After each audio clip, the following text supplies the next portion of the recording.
Salut à tous les copains, aujourd'hui je vais faire une petite vidéo pour rappeler la mémoire de ma grand-mère maternelle, Émilie Esther Ben Sultana Benatar. C'était une femme exceptionnelle et j'ai pensé vous dire un petit mot sur elle. C'était important pour moi aujourd'hui de faire une petite vidéo pour que tout le monde sache et comprenne quelle grandeur avait cette femme, mais surtout quelle grandeur avaient nos anciens, nos ancêtres, nos grands-parents, nos arrière-grands-parents et toutes les générations qui nous ont précédés. On a passé cette semaine la paracha Be'alotra et dans cette paracha, on voit entre autres que les Bnei Israël se sont plaints, ils ont demandé à Moshe Rabbeinu de la viande et toute la manne qui descendait du ciel, Shamaïm, c'était pas suffisant, ça leur plaisait pas alors qu'ils avaient la meilleure nourriture du monde. Et j'ai entendu un divrei Torah, des paroles de Rabbi Raphaël Abouchatzera d'Ashdod qui dit ici, effectivement, il y a beaucoup de plaintes. On passe son temps à se plaindre et je me parle à moi-même et je vous parle à tous. On passe notre temps à se plaindre de notre femme, de notre mari, de notre travail, de nos collègues, de la synagogue, de la clim. Il fait chaud, il fait froid, on n'est jamais content. Cette plainte, elle n'est pas appréciée par Akadosh Baruch Hu. On a aussi dans cette semaine la paracha de Shelach Lecha. On connaît ce qui s'est passé, les explorateurs qui sont partis visiter Eretz Israël et qui se sont plaints, qui n'ont pas été contents de la terre qu'Hachem nous donne. Alors les enfants, les amis, j'aimerais vous expliquer, j'aimerais vous parler de ma grand-mère. C'était une personne exceptionnelle. Elle a grandi en Tunisie, dans une famille où elle a perdu sa mère très jeune. Et elle a rencontré mon grand-père qui lui aussi venait d'une famille très riche mais avait perdu toute sa fortune et ses parents. Et elle s'est mariée avec lui, malgré sa pauvreté, malgré sa propre pauvreté à elle. Et ils ont décidé de prendre avec eux tous les frères de mon grand-père.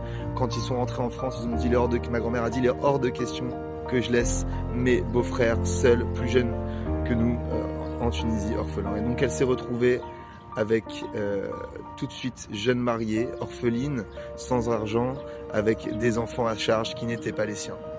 Elle est rentrée en France, elle a eu 8 enfants, Baruch Hashem, Ben Porat Yosef, et elle vivait dans un petit appartement de Villiers-le-Bel, un petit HLM, et elle a élevé ses beaux-frères, ses propres frères à elle.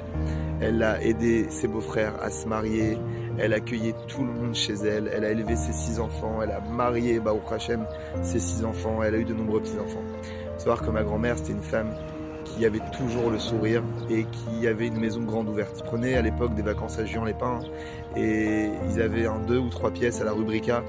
Et ma mère me raconte que tous les copains et les amis de mes oncles avaient un hôtel, avaient des moyens, mais eux, ils voulaient dormir par terre, sur des matelas, chez mes grands-parents, à manger des pâtes à la sauce et à avoir une vie simple. Cette vie-là, mes amis, que ma grand-mère, elle a eue, que tous vos grands-parents, nos grands-parents ont su vivre, c'est une vie où le sourire, la simcha était toujours présente.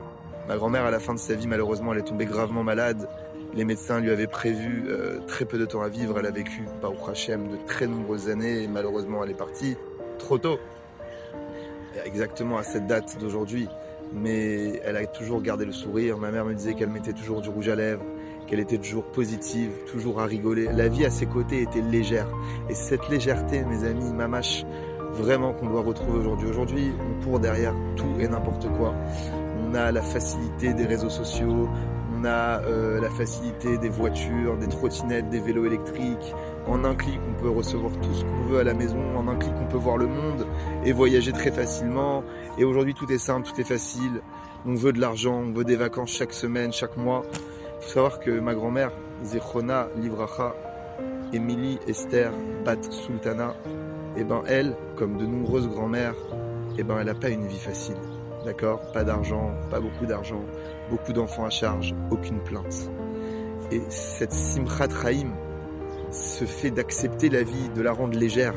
Parce que la joie c'est une chose, mais la légèreté, le fait de vivre une vie de joie légère, agréable. Tout est rire, tout est simple, tout est rigolade. On prend la vie avec une grande souplesse.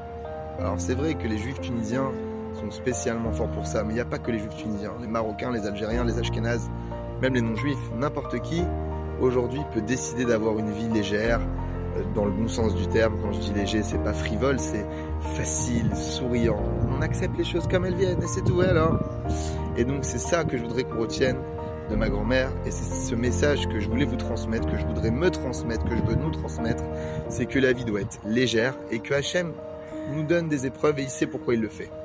À nous maintenant d'accepter ces épreuves, d'en souhaiter le moins possible, mais d'être heureux et d'être facile et de pas s'encombrer avec des choses négatives, de pas mettre son énergie dans des choses oppressantes et dans des gens toxiques, et d'accepter les choses qui viennent qu'on est obligé d'accepter, les choses qu'on n'est pas obligé d'accepter on les met de côté, et d'être toujours heureux, Bezrat Hashem, avec un beau soleil, avec le sourire et avec la joie. Et le sourire amène le sourire.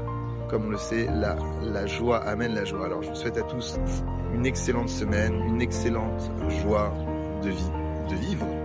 Simchat Chaim et Shabbat Shalom.